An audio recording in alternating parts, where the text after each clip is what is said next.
All right, folks, breaking news here. Political analyst Matthew Dowd is no longer with MSNBC. He was fired after making these comments, following the shooting death of conservative activist Charlie Kirk. Here is what he said.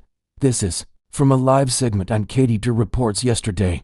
They were discussing the environment surrounding political discourse in the U.S., and Dowd said this. He's been one of the most divisive, younger figures, constantly sort of pushing this sort of hate speech aimed at certain groups. And I always go back to, hateful thoughts lead to hateful words which lead to hateful actions. And I think that's the environment we're in.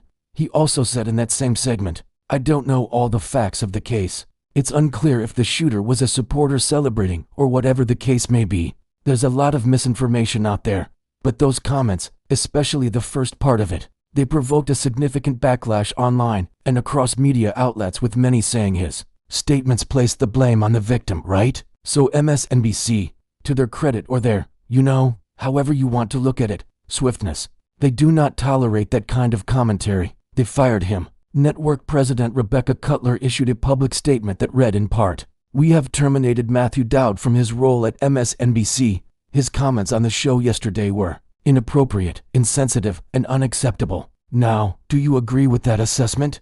I mean, I saw what he said. I understand why people were upset. At the same time, he's talking about a very real phenomenon that exists in our society today. And, I do think it as productive to just automatically assume that anybody who talks about this is somehow placing the blame on the victim. But what do you think? Let me know in an email below. And here is what Matt Dowd had to say in response. He issued a public apology or explanation, I guess I should say, through a post on Bluesky where he wrote, "I'm sorry for my comments on air. It was not my intent to blame Charlie Kirk for what happened to him. I was trying to make the point that hateful rhetoric and incitement contribute to a toxic environment that can lead to violence. I chose the wrong words and I take responsibility for that. I should have said that hateful thoughts lead to hateful words and deeds, and that too many people have fanned the flames of hatred in this country. I deeply regret my choice of words, so there you have it. Bottom line, we still do not know what happened in that shooting.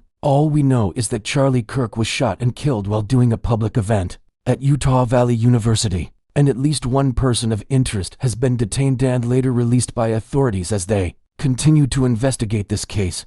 Quick programming note, if you're in the DC area tonight, come on down to the studios, watch the show live. It'll be a lot of fun.